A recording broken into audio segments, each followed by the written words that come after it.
Subhanaka la ilma lana illa ma 'allamtana innaka antal hakim. Rabbi shrah li sadri wa yassir amri wahlul 'uqdatam min lisani yafqahu qawli. Amma ba'd.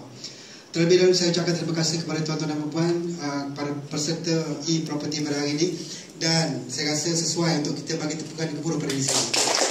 Terima kasih. Dan saya ucapkan selamat datang ke dalam kumpulan ataupun keluarga besar Koperasi Antara Kumpulan. Baik, macam mana semua sihat ya? Steady hari ini? Okey, kita bagi tepukan paling gemuruh dekat kita punya moderator pada hari ini. Yang pertama, Encik Khairi Rasul Azhar. Saya yakin dan percaya tuan-tuan dan puan yang hadir pada hari ini sudah tentunya lah di antara matlamat kita nak join koperasi, ya, nak mencari pendapatan, membina kerjaya dan sebagainya, betul? Setuju tak? Setuju. Pokok dia tadi kalau cerita panjang lebar ke macam-macam kona lah kita kona, ujungnya satu je, kita nak cari duit, betul? Dan kemudian duit itu kita nak bawa balik untuk anak isteri kita dan keluarga kita, betul? Setuju tak? Ya, sama juga dengan saya hari ini. Walaupun dalam keadaan mampu untuk duduk rumah, tidur dan sebagainya, tetapi saya masih di sini untuk berkongsikan dengan semua. Sebab apa? Matlamat saya dia sama dengan tuan-tuan dan puan, iaitu nak cari duit walaupun dah ada duit berkepuk dalam poket. Ya, saya kena cerita hakikat, realiti kehidupan hari ini, betul? Dan kita bersyukur sebenarnya tuan-tuan dan puan, ya, dalam keadaan ekonomi hari ini tak semua orang boleh mencari kerjaya, tetapi kita antara insan terpilih boleh berjumpa lorong dengan Koham ni yang semudah ABC untuk mencari rezeki. Yang ini saya nak kongsikan.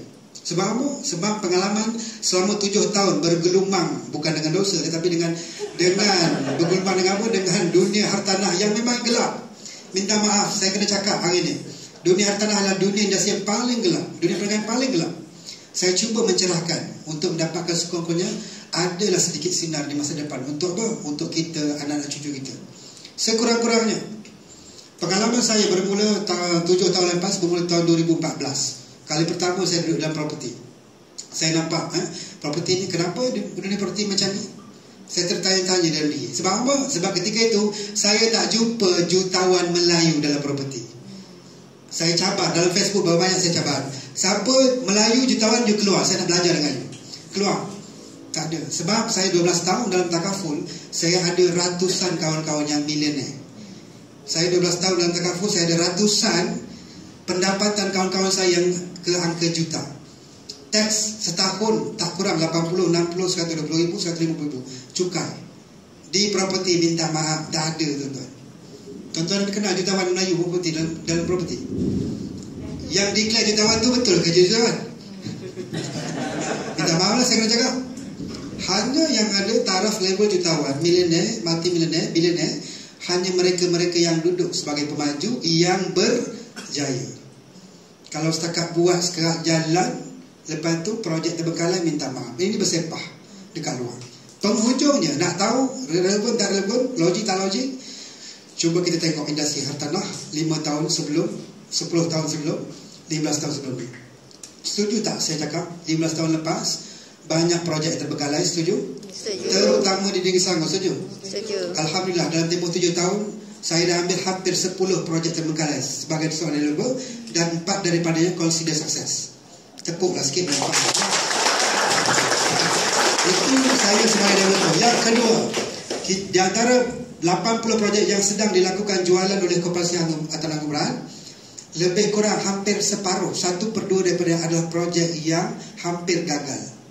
Hampir gagal. Dan 1/8 daripadanya memang collapse. Saya ambil contoh Taman Salak Maju. Dulu projek terbengkalai di KPKT, kita ambil, kita bantu pemaju. Hari ini berdiri dengan gah, sukses. Yes, ini realiti. Sebab bagi saya kesungguhan yang ada pada diri kita. Kesungguhan. Banyak orang duduk property, dia nak kaya cepat. Siapa nak kaya cepat kat sini? Boleh angkat tangan tak? Tak salah kaya cepat, yang salah kaya lambat. Betul? Tak salah ada perniagaan, yang salah tak ada perniagaan langsung.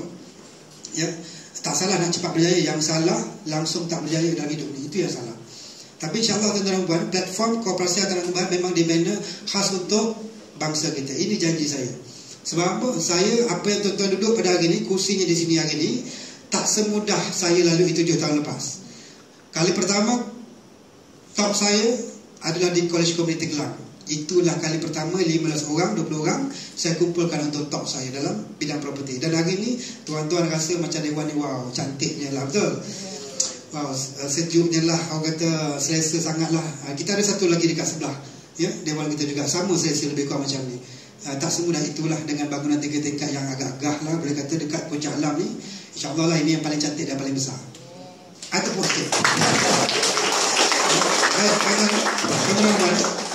baik, hadirnya kita di sini hari ini memang secara asasnya tuan-tuan dan puan, memang saya mewujudkan kursus perancangan dan pendanaan e-property adalah untuk, bahasa lainnya dikatakan asas dunia hartanah dalam koperasi ini tuan-tuan kena lalui juga. Itu 2 hari, tak boleh tak lalui. Nampak tak? Sepanjang lebih kurang 6 jam talk tadi daripada beberapa moderator. Banyak lagi tak rasa macam nak tertanya-tanya? Banyak tak? Sangat banyak. Itu baru sikit, tak cukup sebenarnya 2 hari ni. Dan saya nak kongsikan kenapa dia namanya kursus perancangan dan pendanaan properti. Sebab saya nak membuang tafsiran persepsi ejen-ejen hartanah yang dekat luar tu, yang tak berjaya tu. Minta maaf lah saya nak cakap, tuan-tuan, kalau tuan-tuan nak berjaya, tuan-tuan fokus dekat Paham ni. Saya bagi jaminan, confirm berjaya, confirm jutawan. Saya bagi jaminan. Tuan-tuan cari run, ada run jutawan. Siapa run dekat sini jutawan? Saya run tahun 2014 bawah JSN, di bawah seliaan Datuk Brian Wee. Kenal? Kenal? Siapa run dekat sini? Boleh search ya, Datuk Brian Wee, JSN dulu. Saya di antara ejen dia. Dan banyak perkara yang saya tak setuju.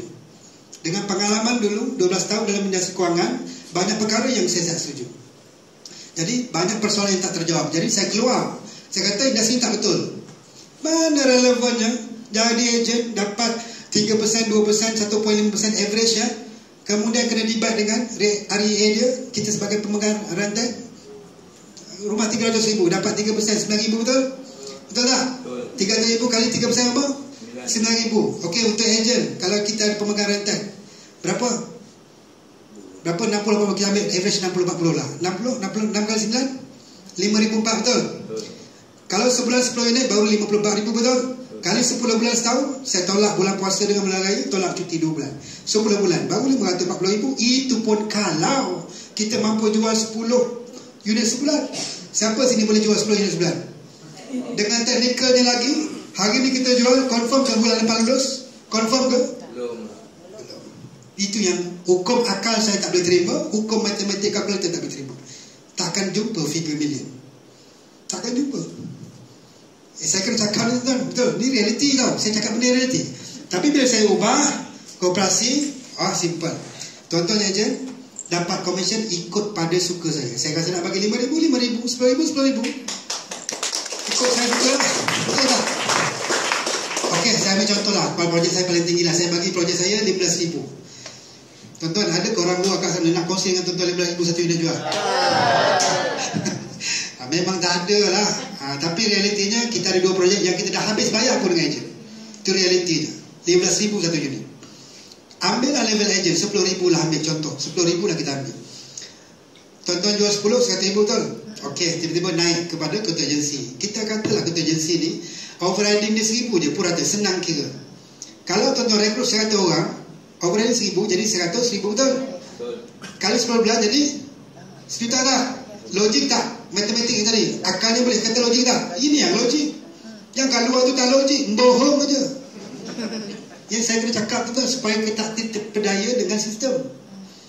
Sistem tu tak memperdayakan kita. Hanya jadi persepsi ataupun mitos kosong. Ujungnya kita tunggu setahun, 2 tahun, 3 tahun. Minta maaf lah sebab saya berkawan dengan puluhan pemaju yang milioner-bilioner di belakang. Saya dalam di atas, saya berkawan 90-80% adalah dengan Cina, bukan Melayu. Sebab tak ada Melayu di atas. Tetapi bila saya bina platform ni, saya pastikan tak ada kerusi pun untuk bukan orang Melayu. Saya pastikan. Jadi kita hari ini datang kena faham dan jelas supaya kita tak tertanya-tanya. Saya juga bercakap di atas dengan tiket untuk membeli kepercayaan dan juga keyakinan kepada tuan-tuan dan puan. Kalau saya tak bercakap, mungkin benda ni akan tuan-tuan, minta maaf saya cakap ya, lepas ni turun tangga balik rumah, daripada 100% motivation yang ada, mungkin dah kurang, betul tak? Dah kurang, besok kita tahu mungkin tak jumpa lagi saya dah. Mungkin tak jumpa.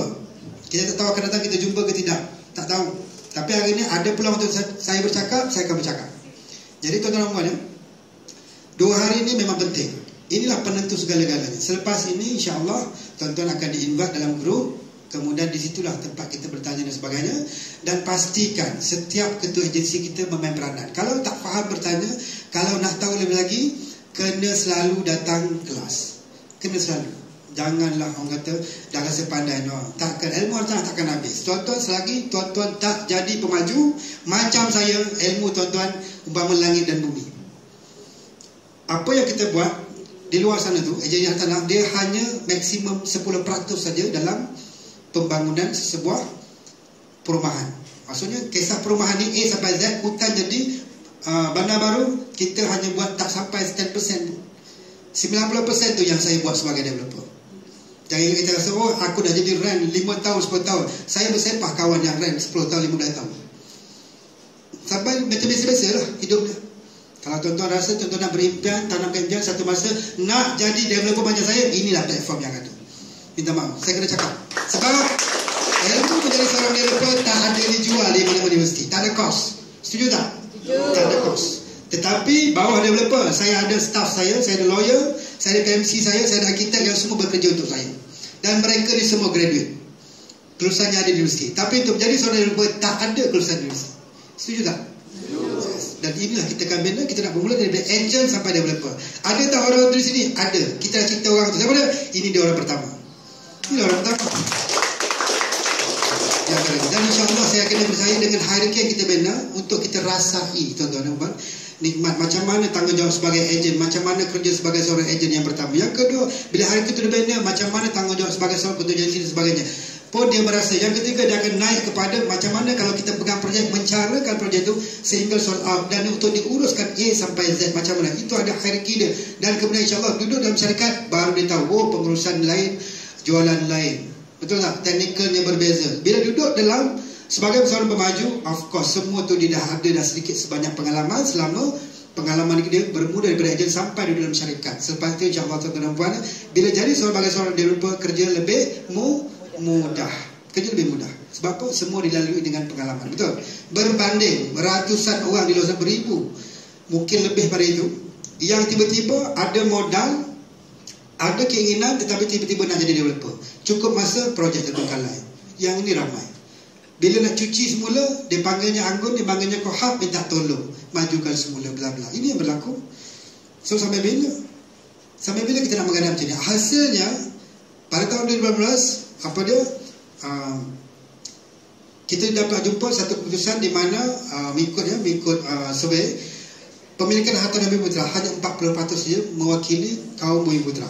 Ini hasil dia daripada 100 tahun lebih yang lalu. Tuan-tuan dan puan, kita kena faham sejarah juga. Di antaranya sejarah sejak bermula tahun zaman Kesultanan sebelum kerajaan ditubuhkan, ya. Ketika itulah yang berlakunya Rizab Melayu dan sebagainya. Itulah bermulanya. Kita bermula dengan Rizab Melayu, dengan yang bukan Rizab Melayu dan sebagainya, Open Title dan sebagainya. Itulah permulaannya, di mana tiga bangsa yang berebut nakkan tanah di negara dinamakan dulu Tanah Melayu. Jadi kalau kita tengok China dengan lombongnya. Kenapa China melombong? Sebab ada deal di belakang, perjanjian. Seandainya kerajaan ketika itu meminjam daripada Bank Hong Kong ketika itu dengan syarat boleh diberi diberi tanah untuk dilombong biji. Itu perjanjian kita di antaranya. Jadi bila benda itu berlaku sebab China dia kuat berlombong biji. Ini 100 tahun yang lepas. Ketika jajahan Tanah Melayu, itu sejarah dia. Yang kedua, India dijanjikan kena duduk di state-state. Ini perjanjiannya, perjanjian awal. Kemudian Melayu ni dia kurang sikit, dia banyak duduk kampung, kerja-kerja kampung. Tetapi tanah dalam keadaan besar makin lama makin tersisih, hilang-hilang. Jadi raja ketika itu dia memikirkan macam mana nak kontrol tanah Melayu supaya jangan lepas ke tanah orang. Itu diwujudkan Rizab Melayu. Sampailah ke hari ini, kita masih dijajah tak tanah kita? Masih dalam kategori. Sebab hari ini saya tak setuju secara peribadi lah, bukan secara umum ya. Ini contoh bukanlah hari merdeka atau hari merdeka bagi saya lah, itu hanya hari kebangsaan. Sebab kita masih lagi bukan merdeka. Betul tak? Kalau tanah kita masih dijajah, merdeka macam mana? Betul tak? Kalau kita hidup pun dalam keadaan masa kontrol kita, nak merdeka macam mana? Jadi banyak lagi yang kita tidak merdeka. Dalam istilah yang lainnya lah. Jadi hari ini tuan-tuan, kalau seandainya platform ini mampu untuk memerdekakan kita, kenapa tidak kita beri tumpuan yang lebih di sini? Betul tak?